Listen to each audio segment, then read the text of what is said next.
Bonjour à tous, on se retrouve aujourd'hui chez Foil & Co pour parler de leash en wingfoil. C'est parti!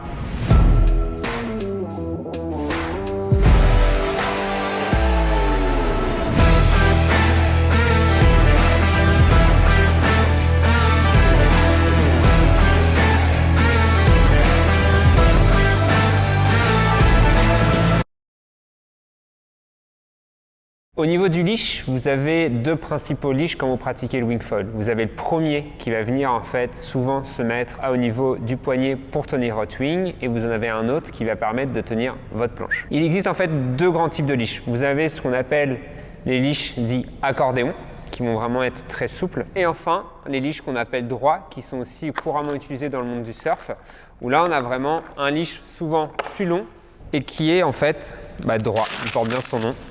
Donc vous avez un leash, comme je disais, beaucoup plus long et qui est directement droit. Que ce soit entre le leash accordéon ou le leash droit, ils ont des particularités différentes. C'est-à-dire que dans un premier temps, sur le leash donc dit accordéon, dans le cas où vous l'attachez à la cheville, c'est un leash qui ne va pas traîner dans l'eau. On peut très bien s'imaginer s'il est attaché ici et la cheville ici. En fait, c'est un leash qui va vraiment rester au-dessus de l'eau. Donc ça, c'est un des plus de ce leash-là, c'est qu'il n'y a vraiment pas de traîner directement dans l'eau. L'avantage aussi de ce leash, c'est qu'il va permettre, si vous le souhaitez, de s'attacher directement à votre ceinture. Donc ça, c'est un autre plus.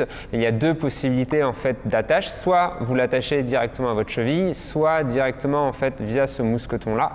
Vous pouvez décider de l'attacher à votre ceinture. Là, je vous prends l'exemple vraiment de la ceinture AFS, et de l'attacher directement derrière, et ce qui permet vraiment d'avoir les jambes qui soient complètement libres. Un autre plus de ce leash accordéon, ça va être aussi, je l'ai montré un peu au début, c'est la souplesse en fait de ce dernier.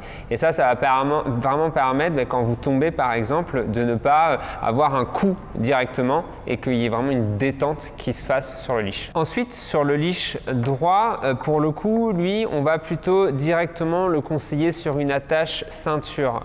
Pourquoi? Du fait que par sa longueur, si on fait une attache cheville directement attachée à la planche, ça va être un leash qui va avoir tendance à tomber dans l'eau et du coup faire de la force de frottement directement, et après un leash en fait qui va taper avec l'eau, ce qui est rarement agréable. Donc là, lui, on va plutôt le conseiller justement à l'attacher directement sur la ceinture. Un autre avantage pour le coup du leash droit, ce qui va être important, c'est notamment si vous pratiquez en vague, le fait d'avoir plus de longueur, si vous faites un peu chahuter dans la vague, c'est que ça vous permet vraiment que la planche parte quasiment plus loin vis-à-vis d'un leash accordéon et que la wing soit complètement à l'opposé. Donc ça évite qu'il y ait un contact principalement entre wing et planche. Enfin, pour le leash de wing, là c'est pareil, il y a deux possibilités. Soit vous pouvez l'accrocher, donc l'attache se fait directement ici au niveau de la wing.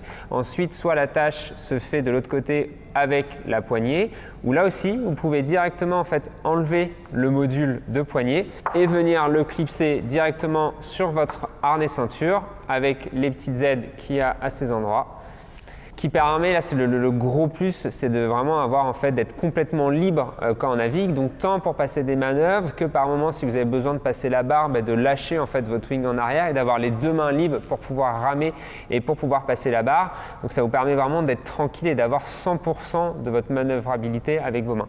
Donc ça c'est vraiment le gros avantage pour le coup de pouvoir l'attacher directement à votre ceinture. Si vous n'avez pas de ceinture, pas de souci, ça s'attache aussi directement comme je l'expliquais avec le poignet. Quand vous choisissez votre leash, il y a un point où il faut faire aussi très attention, c'est les mirillons. C'est toujours problématique quand vous avez des leashs qui s'enroulent, d'autant plus si vous êtes freestyler ou quand vous aimez bien faire des manœuvres avec votre wing. L'avantage de les mirillons, c'est que vous allez pouvoir vraiment dévriller automatiquement votre leash. Donc ça, c'est un point important à prendre en compte. Le dernier point à prendre en compte aussi, c'est votre longueur de leash. C'est-à-dire que plus vous allez avoir un leash long, cela par exemple pour les leashs de planche, nos leashs de planche vont être un peu plus longs que les leashs de wing, puisque bien entendu, la distance que vous avez typiquement si vous le mettez sur votre harnais ceinture est plus longue entre votre leash ceinture et la planche par rapport à votre wing et votre poignet. Donc là, il y a aussi l'aspect longueur à prendre en compte. Quoi qu'il en soit, si vous avez besoin d'aide pour choisir votre leash, sachez qu'on reste à votre disposition, que ce soit sur foilandco.fr ou auprès de nos revendeurs. Il ne faut vraiment pas hésiter à demander conseil. On est là pour ça. On se retrouve sur l'eau. Salut!